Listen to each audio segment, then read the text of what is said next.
Difícil. Bueno, mediante el lenguaje podemos hacer otras cosas. Podemos dirigir la atención de nuestros interlocutores a diferentes aspectos de la realidad y de esa manera influir un poco en su interpretación del mundo y en su toma de decisiones. Esto lo conocemos como efectos de framing o encuadre y son muy parecidos a estas ilusiones ópticas que a veces veis por Internet. Porque, ¿qué pensaríais si os digo que las dos caritas son del mismo color? Yo no me lo creo. Vosotros no sé si lo creéis, pero podéis comprobarlo. Si tapáis media cara con la mano, la veréis blanca. Si tapáis la otra media, la veréis negra. Si miráis por un agujerito solo al rostro, tapando el cabello y el cuadro verde, veréis que son exactamente del mismo color. Pues funciona. Funciona. Mediante el lenguaje podemos crear efectos muy similares y lo hacemos con el concepto de marco conceptual. El marco conceptual es simplemente un conjunto de conocimiento estructurado sobre el mundo. El encuadre consiste en conseguir activar ese marco mediante las palabras y hacer que nuestros interlocutores vean el mundo a través de ese conocimiento, el conocimiento del marco. De esta forma influimos en su interpretación de la realidad.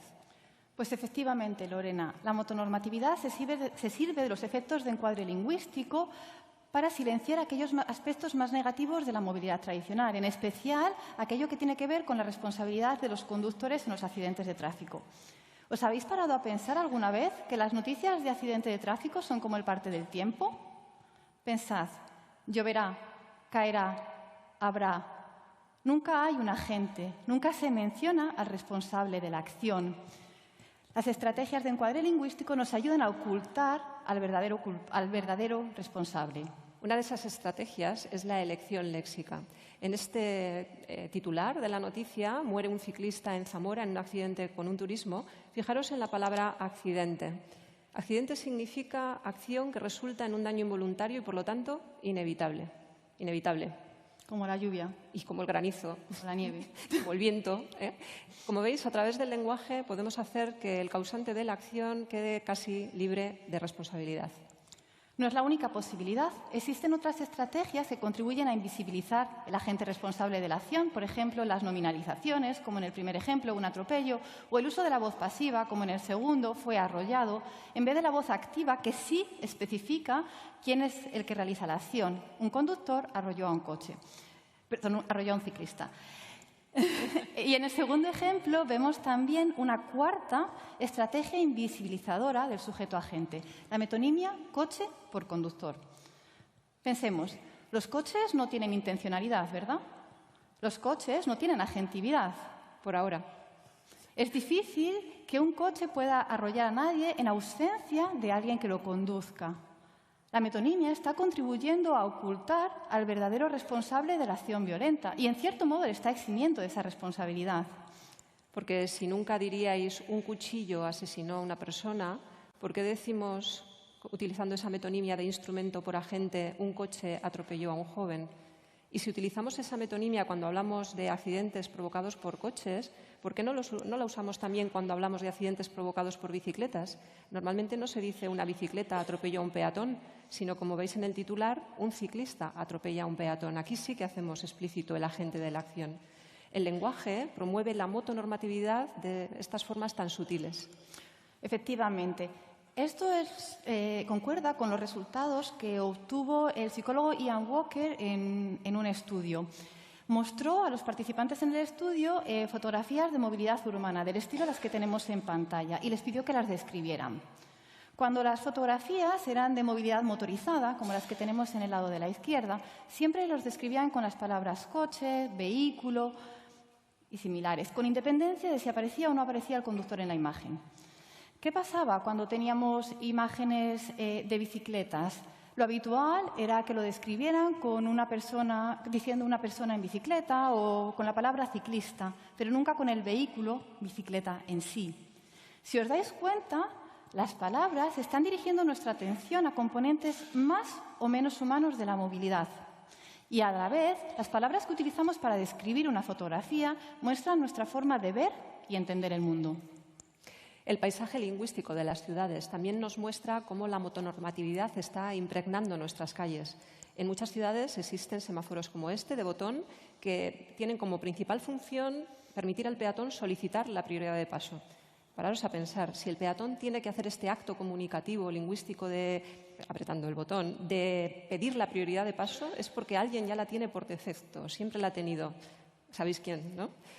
Solemos decir que la calle es de todos, pero a veces no tanto.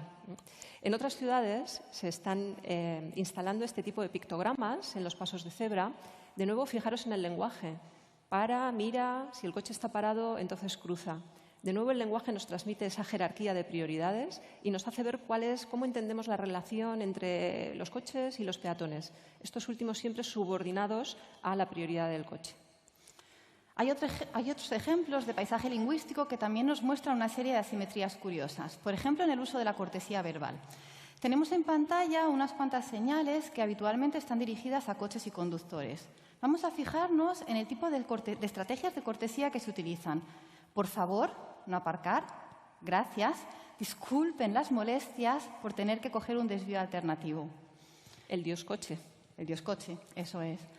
Y vamos a compararlo con otro tipo de señales que encontramos también en nuestras ciudades, pero que van dirigidas a los niños o a otros habitantes de la ciudad. ¿Encontramos estrategias de cortesía verbal?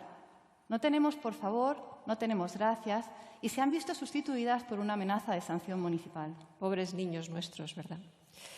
Bueno, el lenguaje también nos hace ver los sesgos, nos revela los sesgos normativos de nuestra sociedad, incluso cuando utilizamos expresiones que aparentemente son muy inocentes.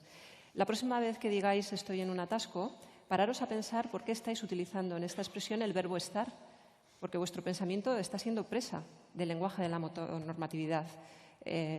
Pensad, si estáis en una carretera con una fila de coches por delante, otra por detrás, y estás justo en medio, dentro también de un vehículo, entonces no estás en un atasco, eres el atasco. Resumimos para concluir. El lenguaje, las expresiones fosilizadas en nuestro idioma, en realidad pueden apresarnos en una forma determinada de ver el mundo o pueden abrirnos una ventana a otra forma de ver la realidad. El lenguaje puede paralizarnos o puede empujarnos a la acción. Así que pensad y recordad, la próxima vez que penséis las bicicletas son para el verano o que alguien os diga hoy llueve, será mejor coger el coche, en realidad estáis reproduciendo un marco mental heredado que no necesariamente es único y que tampoco tiene por qué ser cierto. Efectivamente, porque en otros países, en los Países Bajos, por ejemplo, en estas situaciones de mal tiempo, la expresión que utilizan es los humanos no somos de azúcar. Es decir, 4 gotas de lluvia no nos derriten y podemos seguir utilizando la bicicleta como medio de transporte sin ningún riesgo grave para nuestra salud.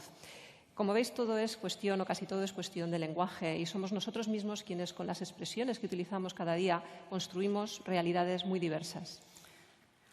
Así que, mientras el marco conceptual de la motonormatividad nos hará pensar que una calle cortada al tráfico es una calle cerrada, recordamos, si no hay coches, no hay calles, necesitamos pensar que otros marcos mentales son posibles y que las calles no son necesariamente como nos las han contado. Efectivamente, porque una calle cerrada a los coches, cerrada al tráfico, es también una calle abierta, abierta a la cultura, al ocio, a la interacción social, en definitiva, abierta a la vida.